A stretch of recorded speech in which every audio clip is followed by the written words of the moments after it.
ফেসবুকের বন্ধুত্ব ভর করে ভারত থেকে বাংলাদেশে এলেন এক তরুণী, কিন্তু বাস্তবে এসে যা ঘটল তা ছিল তার কল্পনার বাইরে। কি হয়েছিল তার সঙ্গে জেনে নিন পুরো ঘটনাটি। যে আমি এতদূর যেহেতু আসলাম একটা ছেলের উপর বিশ্বাস করে, আমার মুখ থেকে শুনতে যাবে কি চাই। ফেসবুকে পরিচয়ের সূত্র ধরে ভারতের এক তরুণী জড়িয়ে পড়েন সম্পর্কে।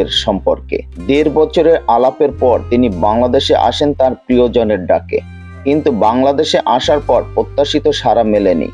যাকে ঘিরে তিনি এতদূর এসেছিলেন তিনি আর সামনে আসেননি। এতে তরুণী বিপাকে পড়েন। আমাদের সম্পর্ক শুরু হয় ফেসবুক থেকে, কিন্তু আমাদের 1 থেকে 1.5 বছর সম্পর্ক হচ্ছে।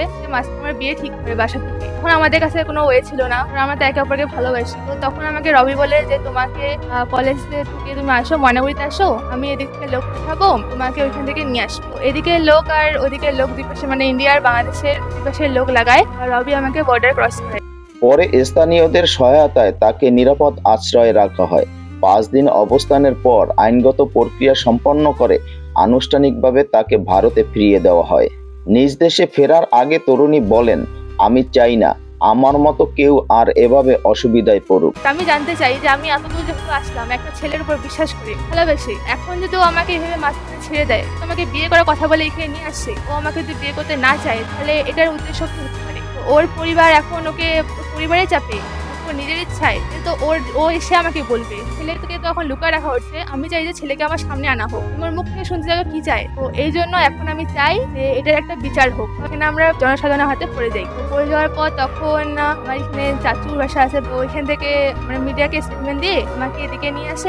সামনে থেকে এসে তো আমাকে অনেক রকমের কথা শোনায়। ওর সীতা আপু এসে অনেক কিছু বলে, তো অপমানও করে। তারপর ছেলেকে আটকে রেখে আসি। ছেলে এখান থেকে একবার পালায় এসে এদিকে আশেপাশে থাকে, বলে যে আমি এখানে আসি, এরা চলে গেলে আমাদের বিয়েটা করে নিব। এবং ওকে মারতে এখান থেকে নিয়ে যাওয়া হয়। যতদূর মনে হয় ওকে মেরে সে ওর কাছ থেকে ফোন টোন নিয়ে ওকে বন্দি করে রাখা হয়েছিল। কিন্তু পরে এখন এরকম জানাচ্ছে যে ছেলে নাকি আমাকে চায় না। বলছে ছেলেকে আমরা আটকে রাখিনি, ও নিজে পলাতক অবস্থায় আছে। ছেলে এখন আর বিয়ে করতে চায় না। সকল বাংলাদেশিদের কাছে এটা অনুরোধ করবো যে আপনারা সবাই আমাকে সাহায্য করুন, কারণ আমি অনেক কিছু রিস্ক নিয়ে এখানে আসছি, একজনকে ভালোবাসি। তো আমি সবার কাছে এটা অনুরোধ করবো যে সবাই আমাকে সাহায্য করুন। প্রযুক্তি আমাদের দিয়েছে অসংখ্য সুযোগ, তবে অপরিচিত মানুষের সঙ্গে অনলাইনে যোগাযোগ করতে গিয়ে অনেকেই পড়ে যাচ্ছেন অপ্রত্যাশিত পরিস্থিতিতে।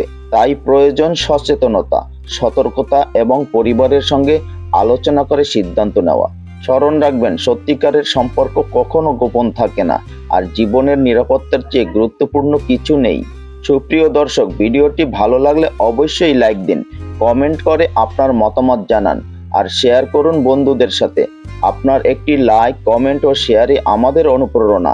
আর এরকম নতুন ভিডিও পেতে হলে এখনই সাবস্ক্রাইব করুন আমাদের চ্যানেল আলোর দীক্ষা এবং উহার পাশে থাকা বেল আইকনটি অন করুন। ফলো করুন আমাদের ফেসবুক পেজ আলোর দীক্ষার সঙ্গে থাকুন। ধন্যবাদ।